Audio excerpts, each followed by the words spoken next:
A lot of what we started learning how to do was meeting people where they were at. If they're hungry, let's feed them. If they need masks, let's help them find masks. We're good at saying, hey, we know this is a scary time, but here's the information you need to know, one neighbor to another. When we do our freebies for families, we don't judge. I think most of us feel like me personally. My father came from Mexico and he was working, people gave them a head start, and so I just want to return back. There's just so much tension and so much need, and I think the need is the reason that there is the tension. So let's just provide the things that people need so that there isn't a tension.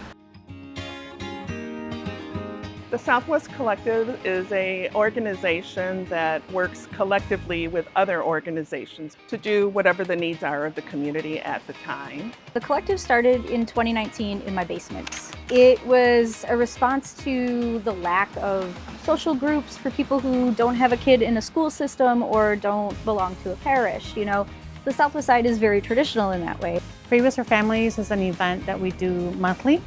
Give out diapers and formula, baby clothing that the community donates. We wanted to create a safe space for families to come and interact with each other, but also be able to pick up something that they need. Things may change for the needs. Like I'm expecting now the needs to be changing a little bit because the weather's changing. If you have blankets, if you have sweatshirts, winter coats, anything that you can donate, still in good condition. I always say if you can make a difference in one person's life, that is, more than enough for me. So being able to help a whole family, it makes a big difference. So we've been providing food to folks in a couple of different ways, through community love fridges, through food distribution, food rescue, and these little pop-up pantry boxes. I had just randomly driven past an old newspaper box and I was like, that's what we need. And so I connected with a couple of young people in a Curie Build On program, and they helped us decorate these beautiful things. People can come and drop off whatever they don't need, as long as it's shelf stable. Pretty much every day they're empty and I gotta fill them again. As far as the meal train that's going on, there's a few volunteers that are getting meals, especially for the asylum seekers that are at the police station. We've learned that we're actually very good at crisis response. You see people sleeping on the floor outside, or you go by at night and a lot of them are getting sick.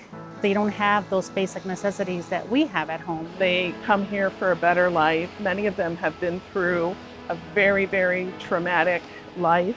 It really makes, at least me personally, and I know a lot of the community members that volunteer, that donate, it's just a good feeling to give back and to be able to help them.